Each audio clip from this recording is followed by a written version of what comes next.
Hello. Okay, तो hello dear students, क्या हाल चाल। आई होप कि आप सभी अच्छे होंगे एंड अच्छे से अपना तैयारी कर रहे होंगे। तो आज हम आप सभी के बीच लेकर आ चुके हैं बायोलॉजी का जो है क्लास 12th का बायोलॉजी का चैप्टर 1 लेकर आ चुके हैं, जो कि चैप्टर 1 में आपका क्या आता है वो देख सकते हैं यहाँ पे। चैप्टर 1 में जो आपका क्या आता है, पहला जीवों में जनन। क्या आता है? जीवों में जनन। इनके बारे में हम पढ़ेंगे, बढ़िया से पढ़ेंगे, एक एक पॉइंट को तोड़ तोड़ कर आपको बताएंगे। जीवों में जनन, जिसका इंग्लिश क्या हो जाता है, रिप्रोडक्शन इन ऑर्गेनिज्म।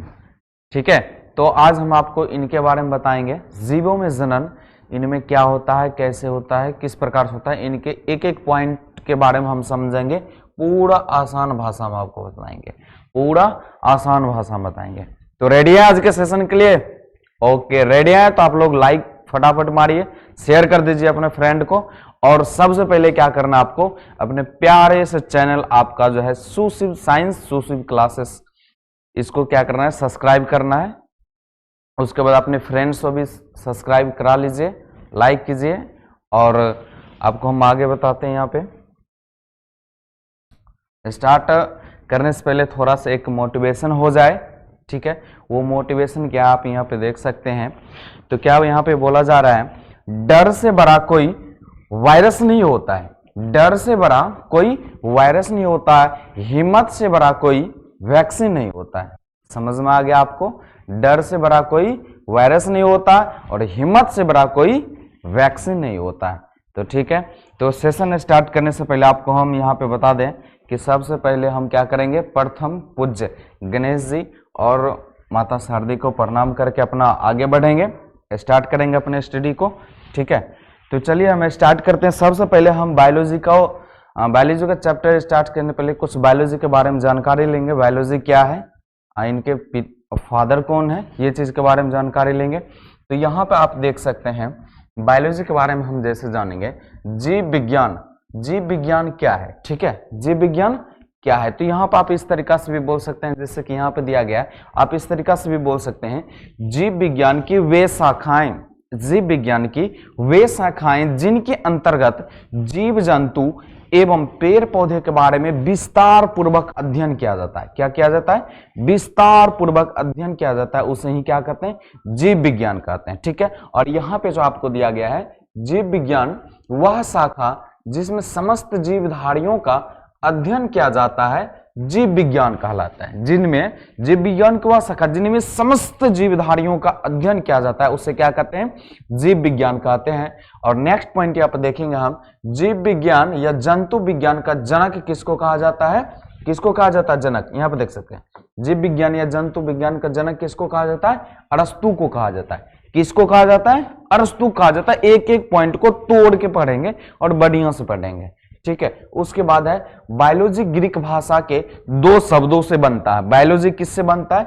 ग्रीक भाषा के दो शब्दों से बनता है। किससे? दो शब्दों से बनता है। और यहां पे देख सकते हैं क्या है, जैसे बायोलॉजी क्या होता है, बायोलॉजी होता है, तो जिसमें कि दो शब्दों से बनता है। कितने? दो शब्दों से बनता है, जैसे बायोज और दूसरा क्या होता है, लॉगेज। क्या होता है? लॉगेज।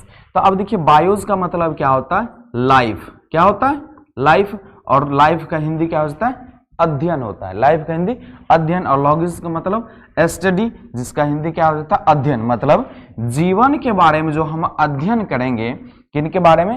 जीवन के बारे में जो अध्ययन करेंगे, जीवन के बारे में जो अध्ययन करेंगे, उन्हीं को क्या बोलेंगे? उन्हीं को बायोलॉजी कहेंगे। ठीक है, उन्हीं को क्या कहेंगे? बायोलॉजी कहेंगे। यहां क्लियर है? एक एक पॉइंट क्लियर है? पूरा ध्यान से लिखना है, देखना, एक एक पॉइंट को क्लियर करना है। ठीक है, चलिए आगे समझ में बढ़े आगे। ओके, लाइक मारते जाना है। ठीक है, चलिए नेक्स्ट हम यहां पे देखेंगे दूसरा पॉइंट क्या है। चैप्टर हम स्टार्ट करेंगे। ठीक है, चैप्टर पहला आपका यहाँ पे क्या दिया गया है, ये देख लीजिए। जीवों में जनन स्टार्ट करेंगे, जिनका इंग्लिश क्या हो जाता है, रिप्रोडक्शन इन ऑर्गेनिज्म। ठीक है, तो हम ये स्टार्ट करेंगे, एक एक पॉइंट ध्यान से देखना है। रेडी, कर दे स्टार्ट। चलिए, पहला क्वेश्चन आपके बीच आ चुका है। पहला क्वेश्चन आपके बीच आ चुका है, यहाँ पे देख सकते हैं। पहला क्वेश्चन क्या है, यहाँ पे देख सकते हैं। एक एक पॉइंट को समझना है, क्वेश्चन को बारीकी ढंग से समझना है, एक एक पॉइंट को, ठीक है। चलिए, तो पहला क्वेश्चन आपका यहाँ पे आ जाता है, जीवन अवधि, लाइफ स्पेन। जीवन अवधि क्या है? जीवन तो समझ में आ गया होगा, अवधि क्या है? अवधि को हम समय बोलते हैं, काल बोलते हैं, एक एक पॉइंट को समझना है। तो देखिए क्या हम बताएं यहाँ पे, जीवों के जन्म से लेकर के प्राकृतिक मृत्यु तक के समय या अवधि या काल। क्या बोल रहे हैं यहाँ पे, जीवों के जन्म से लेकर के प्राकृतिक मृत्यु, ठीक है, प्राकृतिक मृत्यु तक के समय, अवधि या काल को क्या कहते हैं, है ना, को जीवन अवधि या जीवन काल कहते हैं, ठीक है। अगर आपको पूछा जाए, अगर आपको क्वेश्चन पूछा जाए वहां जीवन अवधि क्या है या जीवन काल क्या है, तो आपको क्या बोलना है, जन्म से लेकर के प्राकृतिक मृत्यु तक के समय को क्या कहते हैं, जीवन अवधि कहते हैं या जीवन काल कहते हैं, ठीक है। एक एक पॉइंट को समझना है, यहां पे समझ में आ गया। तो अब देखिए यहां पे क्या हो जाता है, कैसे हम यहां पे समझेंगे। तो देखिए क्या होता है, इसमें क्या होता है, जन्म, जीव का क्या होता है, सबसे पहले जन्म होता है। जन्म होने के बाद क्या होता है, वो वृद्धि करते हैं। वृद्धि करने के बाद क्या होता है, किशोरावस्था में जाते हैं। किशोरावस्था में जाने के बाद क्या होता है, जनन। क्या करते हैं, जनन करते हैं। क्या करते हैं, जनन। जनन के बाद क्या होते हैं, जीव अंतः मृत्यु को प्राप्त हो जाते हैं। जीव क्या हो जाते हैं, अंतः मृत्यु को प्राप्त हो जाते हैं। किसमें, तो इस प्रकार से आप समझ सकते हैं जीवन अवधि में क्या क्या होता है। सबसे पहले जीव क्या करते हैं, जीव का जन्म होता है, फिर वृद्धि होता है, ठीक है, उसके बाद किशोरावस्था में जाता है, फिर जनन करते हैं, फिर अंतः मृत्यु को क्या हो जाते हैं, प्राप्त हो जाते हैं। ओके, एक एक पॉइंट को समझना है। और नोट में यहां आपको क्या बताया गया है, यहां पे ध्यान से देखना है। नोट में क्या है, यहां पे देखना है, प्रत्येक जीव का जीवन काल अलग अलग होता है। दुनिया में जितने जीव हैं सबका क्या एक उम्र होता है, बराबर होता है, नहीं होता, अलग अलग होता है। तो वही कारण यहाँ पे बताया गया, जीवन काल क्या होता है, अलग अलग होता है। कुछ जीवों की जीवन अवधि जो है, कुछ जीवों की जीवन अवधि जो होता है कुछ ही पल के लिए होते हैं, मतलब कुछ ही देर के लिए होते हैं। और कुछ जीव ऐसे होते हैं जिनको कई हजारों वर्ष तक क्या रहते हैं, वो जीवित रहते हैं, ठीक है ना। कुछ ही दिनों और कुछ जीव कई हजारों वर्ष क्या रहते हैं, जीवित रहते हैं। एक एक पॉइंट समझ में आ गया, आगे बढ़े। ओके, चलिए आगे बताते हैं आपको क्या होता है। नेक्स्ट आपके क्वेश्चन यहाँ पे क्या क्वेश्चन बताए, यहाँ पे देखिए क्या, जैसे में हम आपको क्या बताए थे, कुछ ऐसे जीव होते हैं, कुछ ऐसे जीव होते हैं जो कि कुछ ही क्षण के लिए होते हैं, कुछ ही मिनटों के लिए होते हैं, कुछ ही दिनों के लिए होते हैं। और कुछ ऐसे जीव होते हैं जो कि बहुत दिनों के लिए होते हैं, कई हजारों वर्षों तक के लिए होते हैं। तो देख सकते हैं वो क्या है, तितली है, ठीक है। तितली का जीवन काल मात्र 1 से 2 सप्ताह होते हैं, जबकि सिकोया वृक्ष जो होते हैं उनका जीवन अवधि 3000 से 4000 वर्ष तक होते हैं। सिकोया का वृक्ष यहाँ पर आप देख सकते हैं, यहाँ पर आपको हम दिखा सकते हैं, ये तितली है, इनका जीवन अवधि कितना होता है, आपको अभी पता है, इसका जीवन अवधि कितना होता है, 1 से 2 सप्ताह होते हैं, ठीक है। उसके बाद क्या बताएं आपको, सिकोया वृक्ष जो कि देख सकते हैं बहुत लंबे लंबे होते हैं। सिकोया के वृक्ष क्या होते हैं, बहुत लंबे लंबे होते हैं, जो कि जंगलों में पाया जाता है, ठीक है। चलिए नेक्स्ट क्वेश्चन आप यहां पर देखेंगे। नेक्स्ट क्वेश्चन आपका आ चुका है, जीवों के जीवन अवधि का उनके आकार से संबंध। जीवों को जो है, जीवों का जीवन अवधि क्या उनके आकार से संबंध है, इनके बारे में देखते हैं। तो देखिए आपको यहां पर बता देते हैं, जीवों के जीवन अवधि उनके आकार से कोई संबंध नहीं होता है, उनके आकार से कोई संबंध नहीं होता है। अब मान लीजिए रमेश और दिनेश दोनों 5 फीट का है, ठीक है। अब मान लीजिए रमेश दिनेश दोनों 5 फीट का है, बराबर है।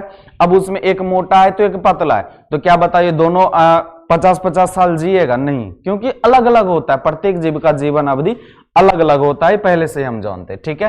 अर्थात जीवों का आकार समान होने पर उनकी जीवन अवधि समान नहीं होती है।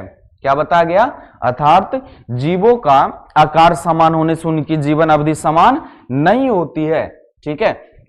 जैसे कि यहां पर आपको बता देते हैं कौवा, ठीक है, जैसे कि कौवा एवं तोता का आकार लगभग क्या होता है, समान होता है। कौवा और तोता को देखे होंगे, लगभग आकार क्या होता है, समान होता है। तो चलिए नहीं देखे हैं फिर भी आपको दिखा देते हैं, ठीक है, फिर भी यहाँ पे हम आपको दिखा देते हैं। देखिए यहाँ पे, अब यहाँ पे देख सकते हैं कि इनमें क्या बताया गया, कौवा और तोता का जो है, कौवा और तोता का दोनों का क्या है, आकार सेम है, सेम है, लेकिन कौवा का जो है, कौवा का जो जीवन अवधि जो है यहाँ पे देख सकते हैं अलग अलग होता है। यहाँ पे देख कौवा एवं तोता का लगभग समान है, परंतु इनकी जीवन अवधि में क्या होता है, अंतर होता है। इनकी जीवन अवधि में क्या होता है, अंतर होता है। कौवा का जीवन अवधि कितना, 15 वर्ष का होता है, और तोता का जो जीवन अवधि होता है 140 वर्ष का होता है। लेकिन देखने में क्या है, समान है, बराबर आकार के हैं, लेकिन आपको पहले ही बता दिए प्रत्येक जीव का जीवन अवधि अलग अलग होता है। ओके, क्लियर हो गया। चलिए आगे बढ़ते हैं। फिर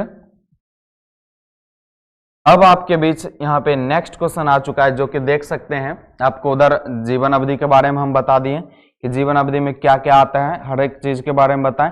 अब यहाँ पे देखना कुछ ऑब्जेक्टिव भी पूछा जाएगा आपको, यहाँ से एक एक पॉइंट को समझना है, ऑब्जेक्टिव में क्या क्या पूछा जाएगा, एक एक पॉइंट को समझना है। जैसे कि यहाँ पर आपको दिया गया है जीव और आयु, मतलब कौन सा जीव कितने वर्ष तक होते हैं, इनके बारे में जानना है। तो जैसे कि आपको पहले बताएं, तितली का जीवन अवधि कितना होता है, 1 से 2 सप्ताह होता है। कितना होता है, 1 से 2 सप्ताह होता है, ठीक है।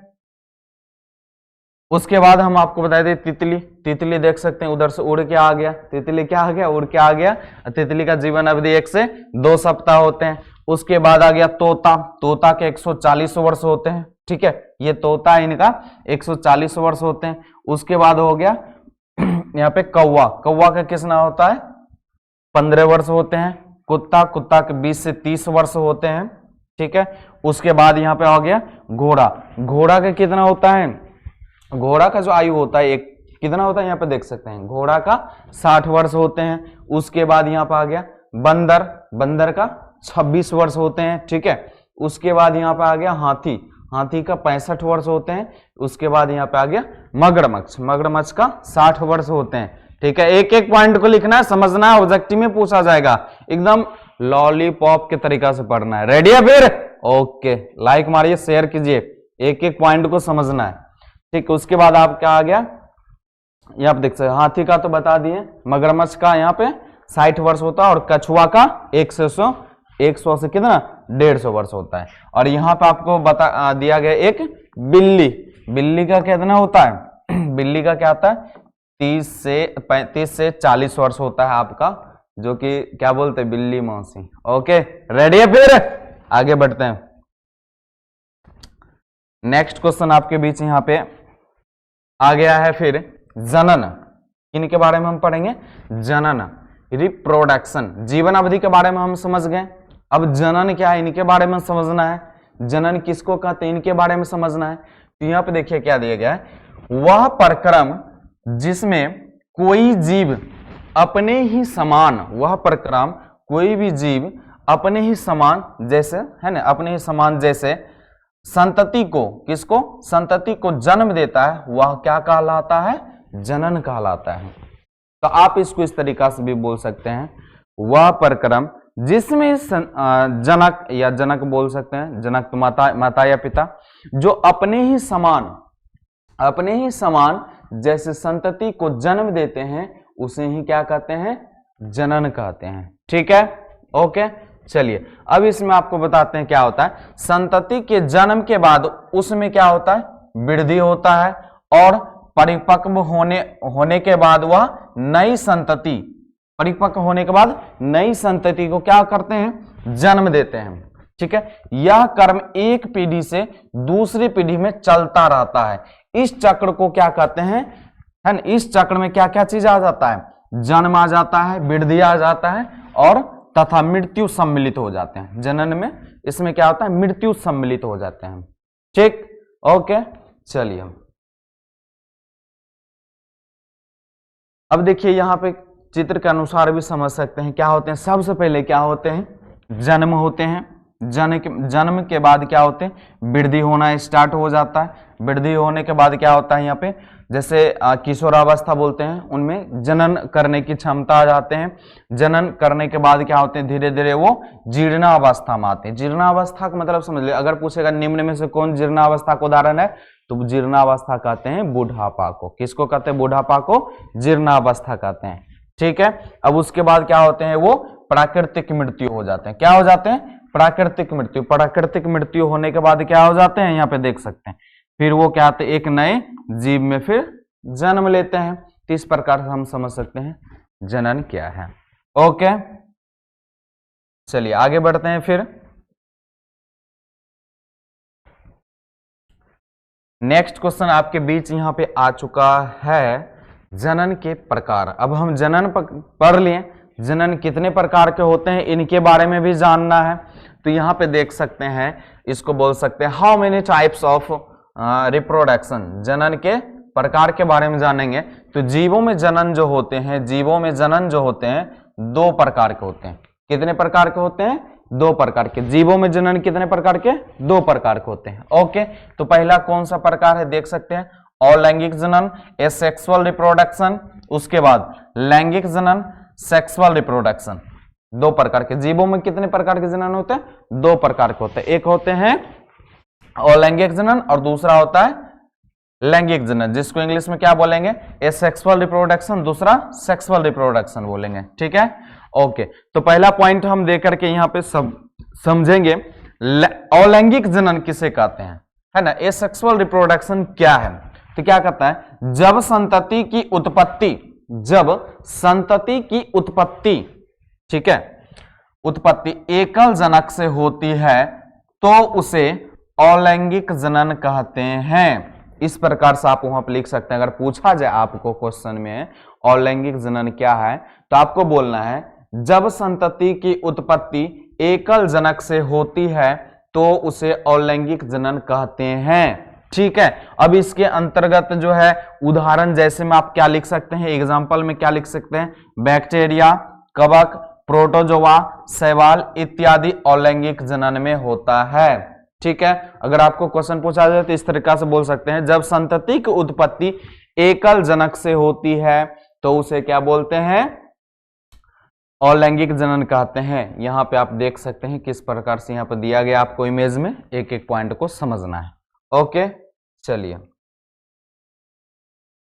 आगे बढ़ते हैं। हम आगे बढ़ते हैं। यहां पे दिया गया क्वेश्चन आपको, अलैंगिक जनन से प्राप्त उत्पत्ति, यानी अलैंगिक जनन से प्राप्त उत्पन्न संतति आनुवांशिक रूप से क्या होते हैं, समान होते हैं। अलैंगिक जनन के द्वारा जो संतति उत्पन्न होते हैं वो क्या होते हैं, समान होते हैं, एक रंग का होता है सभी। ठीक है, समान होने के साथ साथ क्या होते हैं, आपस में क्या होते हैं, समान होने के साथ साथ आपस में क्या होते हैं, आपस में भी समान होते हैं।